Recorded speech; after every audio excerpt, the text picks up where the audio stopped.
রমজানে শাকসবজির দাম কম ছিল, কোনো সন্দেহ নাই। চালের দাম কি কম ছিল? তেলের দাম কি কম ছিল? ছিল না। এখন আপনি কিন্তু বলবেন যে চাল তেল নিয়ে কিন্তু এত কামাল ভাই, আলোচনা তো কিন্তু হয় না। কামাল ভাই, হ্যাঁ, গত হয় নাই। রমজানে হ্যাঁ, সবকিছুর দামই বেশি ছিল, চালের দামও বেশি ছিল, শাকসবজির দামও বেশি ছিল। এবার শাকসবজির দাম কম, এটা আমাদের জন্য একটা রিলিফ না? রিলিফ, অবশ্যই রিলিফ, আমি অস্বীকার করছি না। রমজান তো শেষ, এখন কি হচ্ছে শুনেন। আমার কাছে ওই দিন এক ভদ্রলোক 3টা রিসিট পাঠাইছে, 3টা রিসিট। একটা রিসিট সে মোহাম্মদপুরের একটা দোকান থেকে, মায়ের দোয়া নামে একটা চাউলের দোকান, সেই দোকান থেকে সে জানুয়ারি মাসের 3 তারিখে 25 কেজি চাউলের এক বস্তা চাউল কিনছে 1740 টাকা দিয়ে। সেই একই দোকান থেকে সেই একই চাল, একই পরিমাণ চাল উনি ফেব্রুয়ারি মাসের 1 তারিখে, কিনছেন 1950 টাকা দিয়া।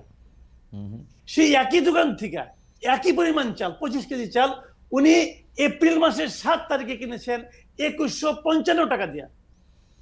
কথাটা খেয়াল করেন, 4 মাসের ব্যবধানে চাউলের দাম 1700 থেকে 2100 টাকা হয়ে গেছে, কিন্তু একই দোকানে একই জায়গায়। ওকে। কাজেই এটা হলো রিয়েলিটি। আর গতকালকে তো আপনার তেলের দাম বেড়ে গেল 1 লাফে 14 টাকা। তো এখন আপনি যদি বলেন না তেলের দাম কম আছে, চাউলের দাম কম আছে, দাম বেড়েছে কিন্তু আমাদের ক্রয় ক্ষমতা বেড়েছে, বলতে পারেন ভাই। অনেক কথাই আগেও শুনেছি, এখনো শুনতে পারি।